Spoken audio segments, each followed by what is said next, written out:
All right, so now we're going to talk about multiplying complex numbers.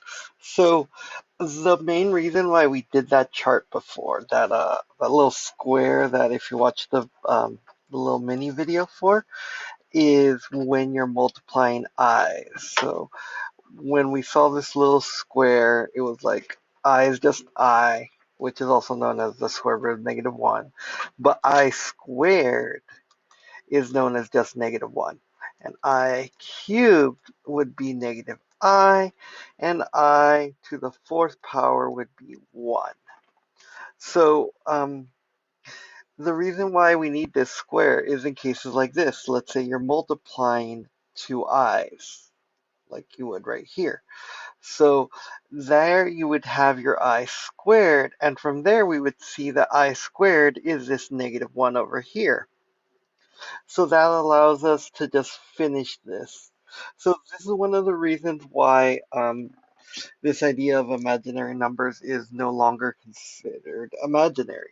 Um, they're used in several cases. I think they're used in electricity a lot when we're dealing with negative currents and things like that. I'm not an electrician, so I don't really know, but I know I've seen it in formulas when it involves electricity. So it just wouldn't show up in a regular coordinate plane. So that's why they're still called imaginary numbers because the name kind of just stuck. Let me go back to mouse mode here. I also changed my mouse a little bit so I can find it easier. So sorry about that if it's distracting. Now, when we distribute, we're using the exact same rules. We're still multiplying everything exactly the same. Now, one thing that's interesting is notice how if you're multiplying by 4, you're not going to make the square root of 20. The 4 is outside, so it stays outside. But anything that stays inside, say if you have these two square roots, they can multiply inside. So you can multiply inside of the square roots together, and you outsides can obviously we've done it. So you've done it since you learned multiplication. Anything outside of square root can multiply together, and these i's are going to affect things to how they're going to subtract and things like that. So just make sure you're keeping track of your i's and you understand that anything on the inside. So this, let me get my pen out here. Anything on the inside of a root like these can multiply together and still stay inside. I thought I was going to have to sign in to put my other pen on, but I guess I didn't. So that's why you see this thing here. I paused for a second. All right, so let's go on to the next one. All right, and let me wipe that out. So when we're dealing with these here, just remember FOIL, first, outer, inner, last. The way I always kind of visually see it in my mind, just to make it easier, is I picture that what I'm doing, let me do it in yellow so you guys can see it, is I'm taking this X and I'm distributing it first.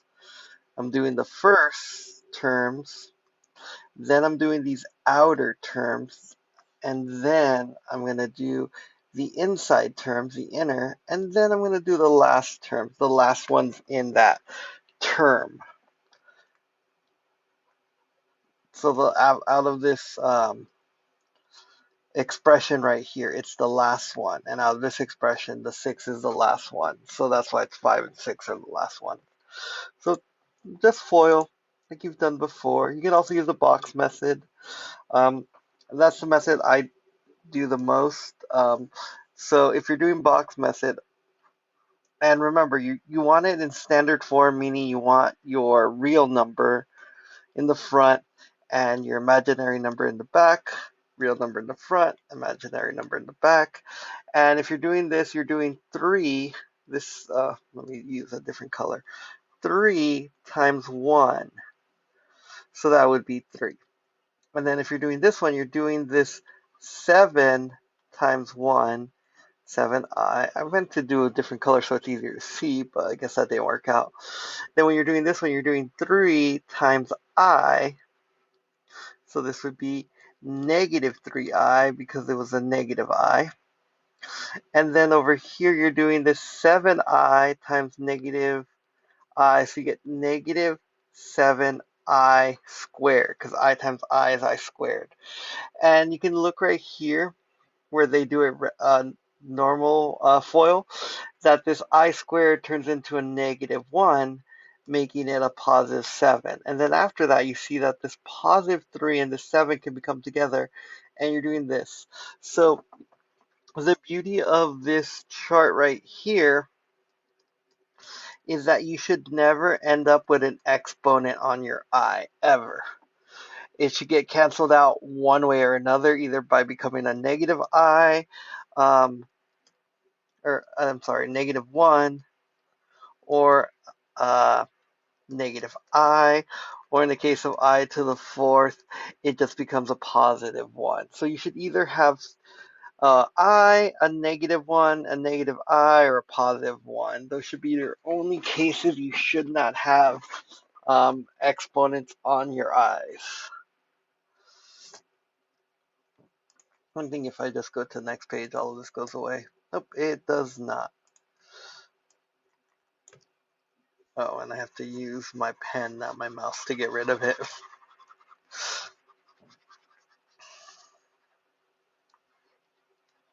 I guess that's why this software comes with its own writing tool. So I'm probably going to turn my other writing tool off right now. Let me close this. There we go. All right, so here we're going to do, first we want to reduce this in the form of i's. So if I'm looking at this, I'm like looking at it, and I'm like, oh, look at that. That's going to be an I for sure. So it becomes 2 minus 7i, because the square root of 49 is 7. And then it's going to be negative 3 plus 2i. So from here, I like doing the box method instead of FOIL. It just makes it a lot easier to see, and you know that because you're going to get an I squared right here, that these two boxes are going to connect together, and these two boxes, probably should have used a different color for that, and these two boxes are going to connect together as well. So that's one of the reasons why I like doing box method when we're distributing with I's. It just feels better. It feels more organized, because with I's you're going to have all kinds of stuff going on. So I'm going to put 2, negative 7i, put negative 3, a 2i here, and I'm going to get negative 6, and I'm going to get 21i, because the negatives cancel out. And then here I'm going to get 4i. So right here you can already see that this 21 and this 4i are going to add together. And then you're going to get negative 14i squared. So right there you can see that this I squared will make this a positive 14, which you can then add to this negative 6. So positive 14 and negative 6. So negative 6 plus 14 plus 25i. So we're going to get 8 plus 25i. So like I said, even though there's all kinds of like stuff here, it simplifies very nicely. So there should be 8 plus 25i. Hopefully Edmentum will agree with me here. I really hated that one we did in the first part where it was totally like, I don't know what they wanted. All right, cool. So you can see that their answer's right there. Let's erase everything on the board and move on to the next page. All right, so we're dealing with another one here. This one, they were nice. They kind of already made it into complex numbers. We didn't have to figure that out on our own. I'm going to change this to blue. All right, so we're going to do this here. Do that. Make our little box. Negative 3, negative 7i, and always remember to put in standard form. It just keeps it way more organized. Now this right here is known as the conjugate because notice how this has a positive and this has a negative. Conjugates are always going to be the opposites. Oh, and that's my other pen, so that won't go away. Opposites. And you're going to see something very interesting happen when we're multiplying by a conjugate. So this is going to be 9, positive 9. This is going to be positive 21i. This over here is going to be negative 21i. And you can see what I'm already talking about right there. Because these are conjugates, the real number stays the same, but this sign changes where I have these arrows. These end up just canceling out. And that's important because right here we're going to get negative 49i squared. And the I squared turns this into a 9 plus 49. So you'll notice that whenever you multiply by a conjugate, you effectively get rid of your imaginary numbers. And this is going to be important when we start factoring problems that have imaginary numbers. So you'll see that when you have an imaginary number as a root, you're going to need to also include the conjugate just to get rid of it. 58, done. All right, there we go. Let's clear the board. I'm going to clear that off because it's going to bug me if I don't. Oh, why is that there? It's not this. Oh, wait. Give me a second here. Oh, wait. Yeah, I have no idea what that is. Because this eraser is not erasing it and the other eraser isn't erasing it. That must be from something else, huh? That's weird. Alright, moving on. That's gonna bug me. Oh well, I guess there's nothing I can do about it. And this right here, this is also a conjugate-ish. Um, the reason why I say ish is because this first term is completely different. Essentially, you're squaring it, but one of them's negative, the negative version of it. So let's see what happens with this one. So we do this, and this is going to be 2 minus I square root 3, and this is going to be negative 2I square root 5. Oh, they're not conjugates. That's not a square root 3. That's square root 5. All right, so let's see what happens here.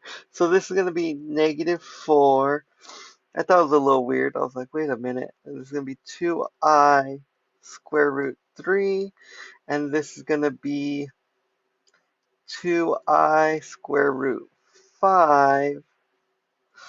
And over here, we're going to get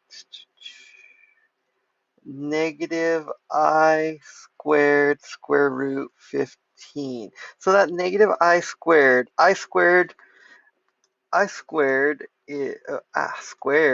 is negative 1. So this ends up being negative 4 minus square root of 15, at least for the real numbers. And then this one's trying to trick you. It's like, well, they're both 2i's, but they have different radicals. So it ends up being plus 2i square root 3 plus 2i square root 5. You can't really simplify this anymore than that. I'm worried that they're going to want you to factor out this 2i. Also notice because the 2 and this are negative and positive, these would have just added up. It would, if this was a square root 3, it wouldn't do that conjugate thing where the i's disappeared. It would have just gotten bigger. So let's type this answer in so we can see the answer. Negative 4, negative square root of 15, go on the outside of the square root, plus 2i square root of 3. And I believe Edmentum should understand that you can do it either way, but I feel this program's so fidgety sometimes that, you might have to do it the other way. So let's see if this works. This should be fine. Incorrect. Use FOIL method. I did use FOIL. -4. That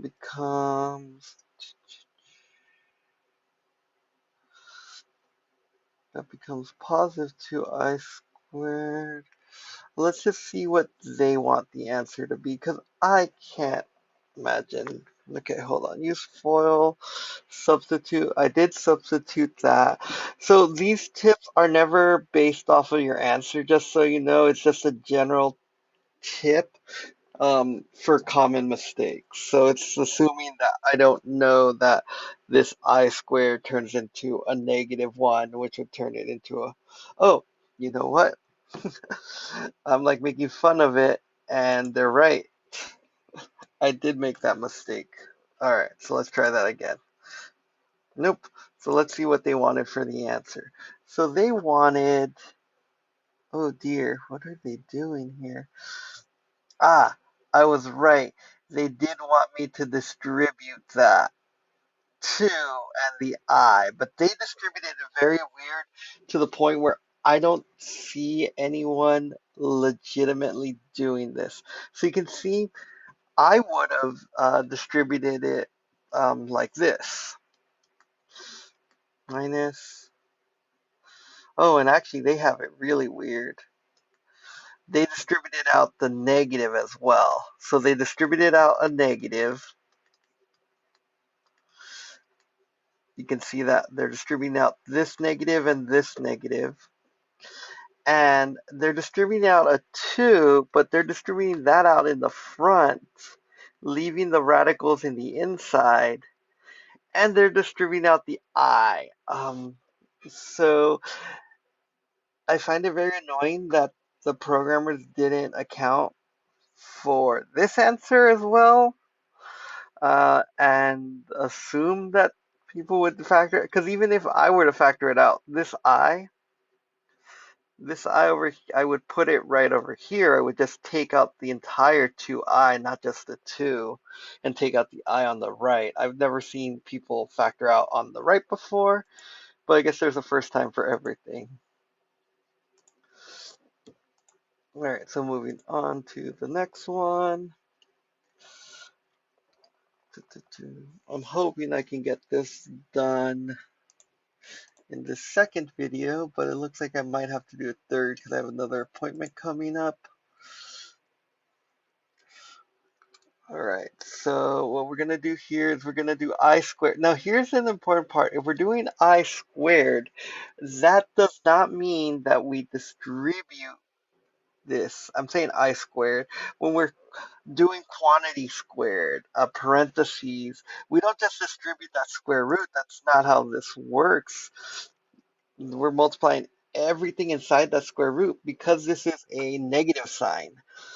Um, we can't multiply these together, so we can't really do that. It's basically, according to the rules of operation, we need to deal with the exponent first, and exponents is type of multiplication, so we can't really do that subtraction at the same time. So that's a good way to kind of think about it. So here we're going to have to do a box method. And the reason why that doesn't work, you'll see it right now, is you won't have an I term if you do it that way. If you did -2i squared, this would end up being -4. And you would just combine that with the 9 that you would get from the 3 squared, which you'll see the 9, you'll see the -4 here, but you'll also notice that you would be excluding this -12 by combining those negative i's. So make sure you're not just distributing that negative sign. So this ends up being 9 minus 4i minus 4, which ends up being 5 minus 4i. So that's just this part right here. I'm going to distribute this -3. So if I distribute that -3, I get -3i plus 6. And then I'm going to bring down this plus 5, so plus 5. So now I want to do all of my like numbers. So here's an I, here's I. Then I want unlike numbers. So that's going to be this and these two. So that's 11 plus 5. So we're going to get 16. 16. Now we're going to combine our i's minus 7i. So all of this long, complicated thing right here. Oh, oof. Well, you guys can rewind. Unfortunately, I can't. I believe that was 15 minus 7i. Let's see how good my short-term memory is. Not good, apparently. So there we go. 16 minus 15. Wait, what? Oh, I forget that this changes. So it's 16 minus 15i. Hopefully that's what I said earlier. Um, like I said, my short-term memory is not that great, and since I don't have editing software, I can't exactly rewind what I recorded. 9, yes, 16 makes sense. All right, so let's go to the next one. That's going to get more annoying now. All right, complex numbers, distributing foil. So we've already done practice like this. The only difference is they're talking about the conjugate here, and I kind of already talked about this. The conjugate, whenever you have a conjugate, I don't know if you guys remember when I did dose. Dose was this idea of a plus b times a minus b equals a squared minus b squared. But when we're dealing with it, with i's, this is more of a conjugate thing as well. That bi will turn this into a positive. So in other words, a plus bi times a minus bi, the conjugate, is going to end up being a squared plus b squared. So this, in other words, is SOS. Sum of squares, and it can only be done with imaginary numbers. All right, so let's move on.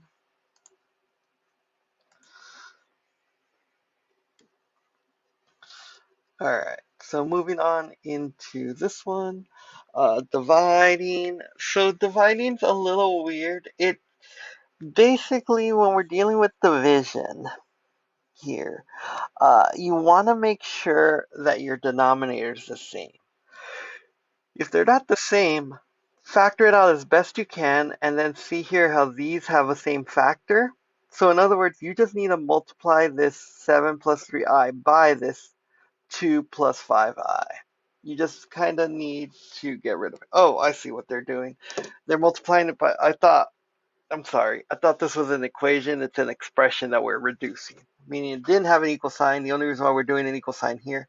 This is why, if you'll notice, when I do my work, sometimes I use this little arrow saying that like this expression is going into here.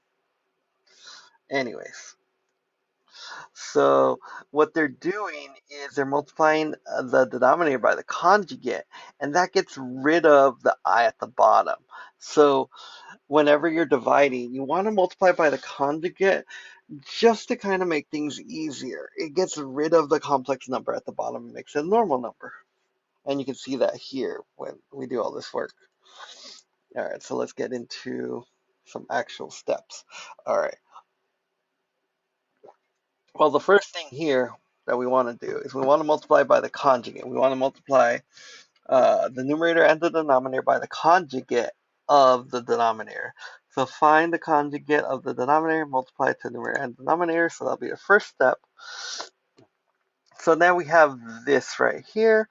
So now we're going to use, for the denominator, we're going to use using FOIL and simplify the denominator using this method. So this method would work if these were regular numbers, but it's a conjugate. So this formula doesn't work. It would be a squared plus b squared. They're trying to trick you here. Compute the numerator using FOIL. Find the conjugate. Well, we already did that, so I'm assuming they just, well, What are they doing there? Oh, I see. They're saying use dose, but dose doesn't work with imaginary numbers. Very weird, very strange to do it that way. Um, I don't know why they would tell you a formula and then just tell you like, oh, yeah, it's based off of dose instead of just using SOS, SOS, I guess. Right, so we have this. Now we would just want to reduce it. This is not our final answer. We want to simplify, multiply, divide by complex conjugate numerator. Simplify, write the number in standard form, separating it. So you would separate this into two. In other words, this denominator, this plus sign allows us to separate it. And the plus or minus signs only allow you to separate if it's in the numerator. If it's in the denominator, you're probably going to have to use a conjugate to allow it. So we're going to do that. Oh my gosh. I clicked the wrong one. I'm so sorry. I'm tired. All right, let's see what we got here. All right, so we have this. So simplest form. So the simplest form of this this is actually pretty simple already. The only thing we're doing here is just literally just separating it out into its two forms. Minus, um, they usually want the I on the side, so I'm assuming that this is going to be picky and it wants you to write it as 1/2 and put the I on the side. Hmm, they did not like that. Oh, that's a 2I. Oh my goodness. So let me show the work. I thought that was just a 2. You guys are probably watching going like, that's obviously a 2, Victor. We're going to multiply the bottom by 2, top and bottom. You can just multiply by I to be completely honest. Uh, you could multiply by 2I, but you'll end up reducing it. So I'd rather just multiply the top and the bottom by I, because that alone will get rid of the I at the bottom. Because what's going to happen here is we get 3I minus I squared over 2I squared. And that'll change this into, this I squared turns into -1, so we get a +1 plus 3I on the top. I just kind of switch the spots a little bit here, minus 2. So this will end up translating to negative, um, get my fraction button here, 1/2 minus 3/2, and we're going to do a little I right there. So this should be the actual correct answer. So that was my bad, like I said. And you can multiply this top and bottom by 2I, but it kind of just doesn't make sense to, because you're going to end up dividing everything by 2 later and get the same answer. So if you ever see it like this, you don't really need to multiply a conjugate. You just need to multiply by I, just get rid of that I. All right, so this one we do have to multiply by the conjugate. So what we're going to do is, remember, it's a conjugate. So it's 2 plus 7I. And over here, it's 2 plus 7I. So the top we have to do by FOIL. So I'm going to do a box method to do that. This will end up being -6, 2I, 2, -7I, -12. 42I.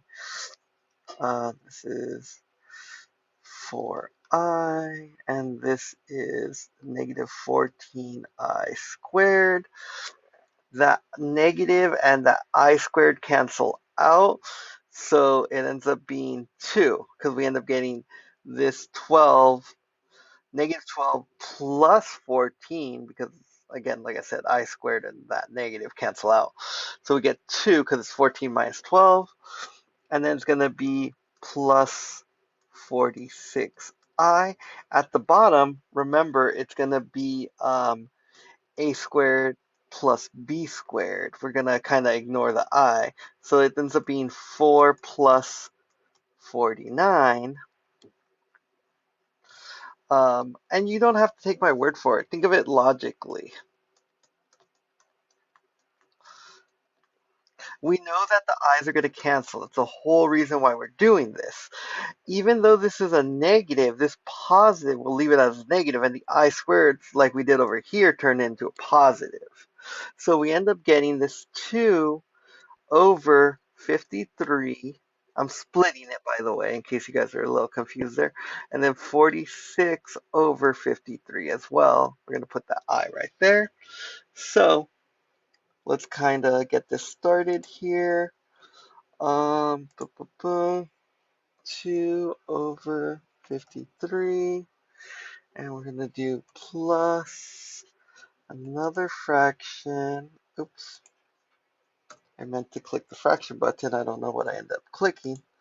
Another fraction, 46 over 53. And we're going to put the I on the side. Oh, come on now. Now I don't know what it wants. I'm just going to do it again, and we're going to get the answer and see why it's mad at me. 38.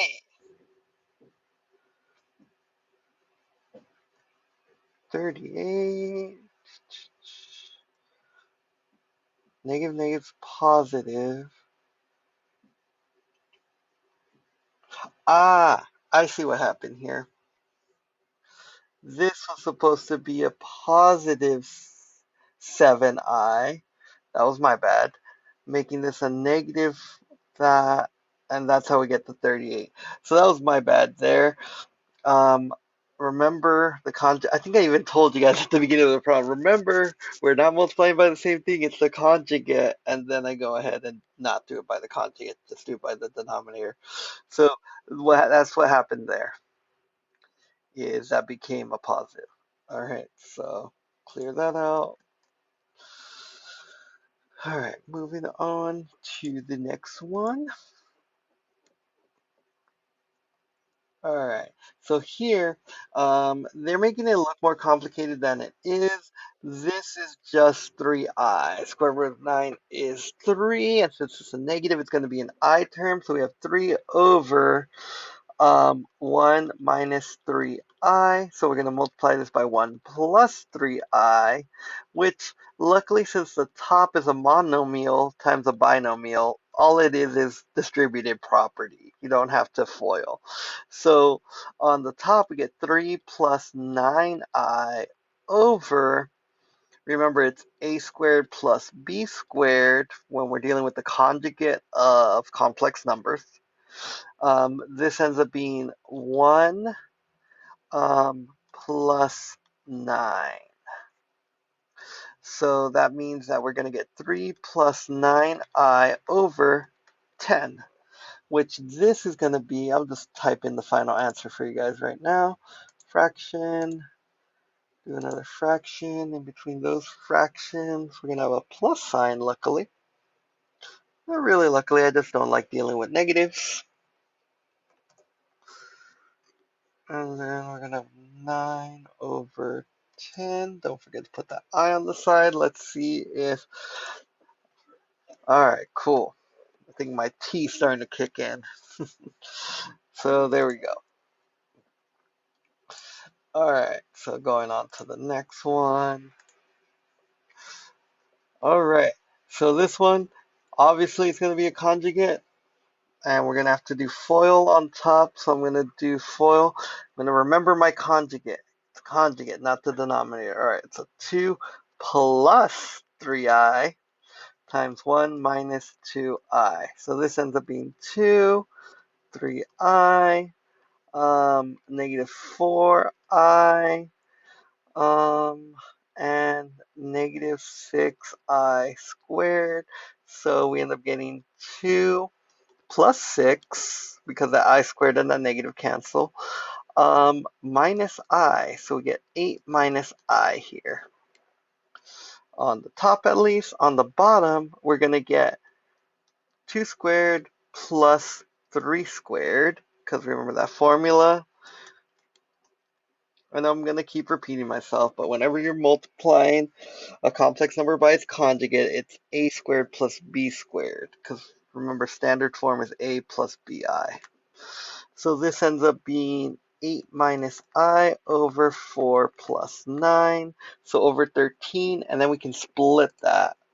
So 8 minus I over 13, we're going to split it with that negative sign. So remember, they like having it on the side. So I think finally we're going to show when we do the little one trick. It's not really a trick. It's just how you have to write it out. 13, and we're going to put a minus here. And we have to put a 1 there because remember, the I is going to go on the side. And the 13, that 1's kind of like a placeholder telling you you're dividing something by 13. And there we go. There's an effective use of doing it. I know I messed up on the last one. Well, not the last one. It was like second or third one. I forget which. Going on to another one. All right, so solving complex root. So this is the idea. Sorry. This is the idea here that if you have x squared plus 4, you're going to move the 4 over, it becomes negative, and you end up taking the square root of a negative number, which you do not want. So this is where we end up getting complex numbers. So we can use this on the quadratic formula, and you can see here that sometimes your discriminant, so the discriminant, it mentions it, but it doesn't even say what it is. Oh, it is. Oh, it does say it. Oh, they say it very plainly. But the discriminant, if the discriminant is negative, that means you have a complicated solution. You have a complex number, because that's going to mean that your root is negative. You can see it right here. So if you ever have a negative discriminant, that means your zeros, when you're solving your graph, are imaginary. They do not, you do not touch the x-axis. That's what it means by an imaginary root. It'll bounce somewhere. So if you have a complex root, your graph kind of looks like this. It never touches the x-axis, but you know it would have if it was low enough. All right, well, let's move on. All right, so here's examples of using the quadratic formula. You guys can look at these on your own, but basically they just have this one, where's the negative?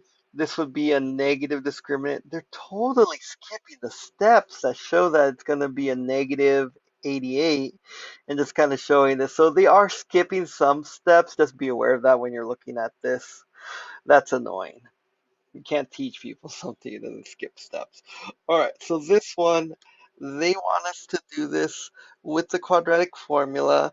And I know it's only 5 more slides, probably only going to be 3, but I'm going to save this for the next video um, just so we can get more practice on it. So I'm sorry, I know it's making it 3 when I don't really have to, but I need to prepare for my next appointment, and I want to give this the time and respect it deserves. So I will finish this up in the next video.